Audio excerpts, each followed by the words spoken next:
Hello friends, welcome to situation foods and vlogs. எல்லோரும் எப்படி friends இருக்கீங்க? நல்லா இருக்கீங்களா?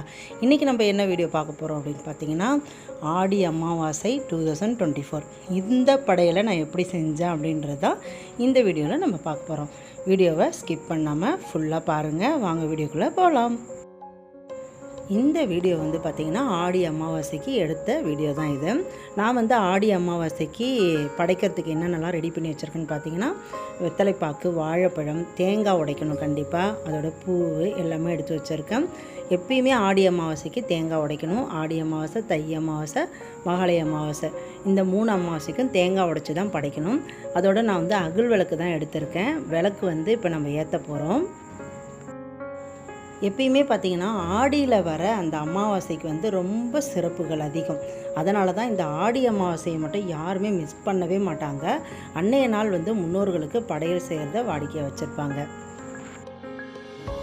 இப்போ படைக்க என்னென்னலாம் நான் நெய்வேத்தியத்துக்கு ரெடி பண்ணுறேன்னு பார்த்தீங்கன்னா, வடை செஞ்சிட்ருக்கேன், பாயாசம், இது சேமியா போட்டது தான். அதோட பார்த்திங்கன்னா சாம்பார் வச்சுருக்கேன், எல்லா காய்கறியும் போட்ட சாம்பார். அதோட வாழைக்காய் வச்சுருக்கேன். எப்பயுமே அமாவாசைனா வாழைக்காய் செய்கிறது வழக்கம். அதுக்கப்புறம் பார்த்திங்கன்னா நம்ம அப்பளம் பொரிச்சிக்கலாம், இன்னும் எத்தனை பொரியல் வேணாலுமே நீங்கள் செஞ்சுக்கலாம்.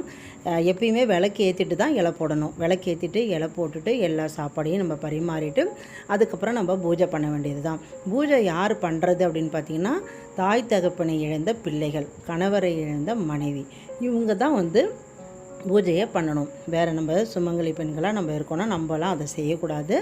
எப்பயுமே நம்ம வீட்டுக்காரங்க, வீட்டில் யார் முன்னோர்கள் இறந்துருக்காங்களோ அவங்க வாரிசுகள் தான் இந்த பூஜையை கடைபிடிக்கணும். இப்போ தேங்காய் உடைச்சாச்சு, தேங்காய் உடைச்சி 2 பக்கம் வச்சாச்சு. இதுக்கப்புறம் நம்ம கற்பூர ஆராதனை காமிச்சிட்டோம் அப்படின்னா, அதுக்கப்புறம் இதில் எல்லா சாப்பாடையும் ஒன்றா கலந்து காகத்துக்கு போய் நம்ம வைக்கணும். காகம் உணவை எடுத்துட்ட பிறகு தான் இந்த இலையை யார் பூஜை பண்ணாங்களோ அவங்க தான் சாப்பிடணும். இதுதான் ஆடி அமாவாசை, தை அமாவாசை, எல்லா அமாவாசைக்குமே யார் பூஜை பண்ணுறாங்களோ அவங்க தான் இந்த இலையில் உள்ள சாப்பாட்டை சாப்பிடணும். சரிங்களா? இப்போ பூஜையெல்லாம் முடிஞ்சிருச்சு. பூஜை முடிஞ்சிட்டு இதுக்கப்புறம் இலையில் நம்ம உள்ள எல்லா ஐட்டத்தையும் எடுத்து காகத்துக்கு கொண்டு போய் வச்சுட்டோம் அப்படின்னா இந்த பூஜை ஓவர். சூப்பராக ஆடி அமாவாசையை நான் சிறப்பாக படையல் செஞ்சு முடிச்சிட்டேன். ஃப்ரெண்ட்ஸ், இறந்த நம் முன்னோர்களுக்கு இந்த மாதிரி அமாவாசை நாட்களில் அவங்களுக்கு இறந்த திதி வரும் இல்லையா, அந்த நாட்களை மிஸ் பண்ணாமல் படைக்கிறதுன்றது நம்மளோட கடமை. ஒவ்வொரு பிள்ளைகளுக்கும் இந்த கடமை உண்டு. இந்த கடமையிலேருந்து யார் தவறுறாங்களோ அவங்களுக்கு நிறைய இழப்புகள் நடக்கிறத நம்மளால் பார்க்க முடியும். அதனால் இந்த மாதிரி அமாவாசை திதிகளில் நீங்கள் உங்கள் முன்னோர்களை வணங்குங்க. என்ன ஃப்ரெண்ட்ஸ், இன்றைக்கி நான் போட்ட வீடியோ உங்களுக்கு யூஸ்ஃபுல்லாக இருந்துச்சா? உங்களுக்கு யூஸ்ஃபுல்லாக இருந்துச்சு அப்படின்னா மறக்காமல் நம்ம சேனலை சப்ஸ்கிரைப் பண்ணுங்கள். உங்கள் ஃப்ரெண்ட்ஸோடு இந்த வீடியோவை ஷேர் பண்ணுங்கள். அடுத்து வேறு ஒரு வீடியோவில் உங்களை சந்திக்கிறேன். தேங்க்யூ.